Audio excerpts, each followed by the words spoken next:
brought you by Silver Pumps and Motors. Top quality और consistent performance के लिए सिर्फ सिल्वर पंप्स नाम याद रखना. చాలు రోడ్ల మీద పడుకోవడం, గోశాలకు వెళ్ళి తొడగొట్టడం, రెచ్చగొట్టడం, సవాళ్లు చేసుకోవడం కాపేయండి. తిరుమల తిరుపతి దేవస్థానం పేరుని చెడగొట్టకండి అంటూ కూటమి ప్రభుత్వానికి, విపక్షానికి జాయింట్ గా వార్నింగ్ ఇచ్చారు సిపిఐ జాతీయ నేత నారాయణ. దేవుణ్ణి మొక్కని వాణ్ణి, దేవుడంటే నమ్మకమే లేని వాణ్ణి, నేనే దేవుడిపై గౌరవంతో ఉన్నాను, దేవుణ్ణి నమ్మే మీరెందుకు దేవస్థానాన్ని రాజకీయాల్లోకి లాగుతున్నారు అంటూ మండిపడ్డారు కామ్రేడ్ నారాయణ. అయిందేదో అయిపోయింది, ఇకనైనా ఆలయ పవిత్రతని కాపాడండి అంటూ సలహా ఇచ్చారు. వైసీపీ వర్సెస్ కూటమి సవాళ్లు ప్రతి సవాళ్లతో టెంపుల్ సిటీలో పొలిటికల్ హీట్ పుట్టించారు అధికార విపక్ష నేతలు. గోవుల మరణాలపై డి అంటే డి అన్నారు లీడర్లు. పరస్పరం ఫోన్లు చేసుకుని దమ్ముంటే గోశాలకు రావాలంటూ తొడలు కొట్టారు. టీడీపీ నేతలు టీటీడీ గోశాలకు వెళ్లి హంగామా చేస్తే వైసీపీ నేతలు రోడ్లపై పడుకుని హల్చల్ చేశారు. గోవుల మరణాలపై అసత్య ప్రచారం చేశారన్న ఫిర్యాదుతో భూమన కరుణాకర్ రెడ్డిపై కేసు నమోదు చేశారు తిరుపతి యూనివర్సిటీ పోలీసులు. తనపై కేసు నమోదు చేయడాన్ని తప్పుపట్టారు వైసీపీ నేత భూమన కరుణాకర్ రెడ్డి. గోవుల మరణంపై తాను నిజాలే చెప్పానన్నారు. టీడీపీ నేతల సవాల్కు ఇప్పటికీ సై అన్నారాయన.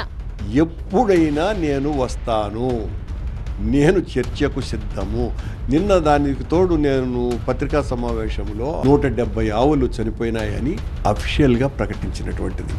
నా ఆరోపణ గత 3 నెలల్లో అంతకంటే ఎక్కువ చనిపోయినాయి అని. భూమన అబద్ధాలు చెప్పారు కాబట్టే గురువారం గోశాలకు రాలేదని మరోసారి సెటర్లు వేశారు టీడీపీ నేతలు. సవాల్కు భయపడి ఇంట్లో ఉండిపోయారని విమర్శించారు కూటమి నేతలు. మరోవైపు టీడీపీ, వైసీపీ నేతలపై తీవ్ర స్థాయిలో మండిపడ్డారు సిపిఐ నేత నారాయణ. తిరుమల గోశాల విషయంలో ఎందుకు రోడ్డెక్కారని ఫైర్ అయ్యారాయన. నేను చేతి దండం పెట్టి చెప్తా ఉన్నా, రాజకీయ పార్టీకి జరిగింది జరిగిపోయింది, ఎక్స్పోజ్ అయింది. వైసీపీలో ఎక్స్పోజ్ చేసుకున్నారు, దాని సంబంధం వాళ్ళు చెప్పుకున్నారు, అయిపోయింది.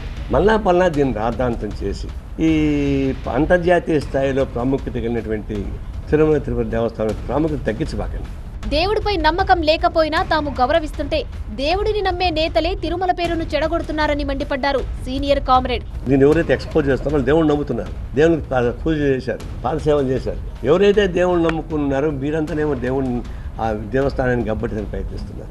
మేము వ్యవస్థను కాపాడాలని మేము ప్రయత్నిస్తున్నాం. ఈ రోజు నుంచి మళ్ళీ ఆ ప్రస్తావన చేయబాకండి. ప్రత్యక్షంగా కానీ పరోక్షంగా కానీ సోషల్ మీడియాలో కానీ తిరుమల తిరుపతి దేవస్థానం గురించి మళ్ళా చెడు ఆలోచించే పద్ధతుల్లో ప్రవర్తించబాకండి. అంతర్జాతీయంగా గుర్తింపు పొందిన తిరుమల పవిత్రతను కాపాడాల్సిన అవసరం అందరి మీద ఉందంటూ ఆసక్తికర వ్యాఖ్యలు చేశారు నారాయణ.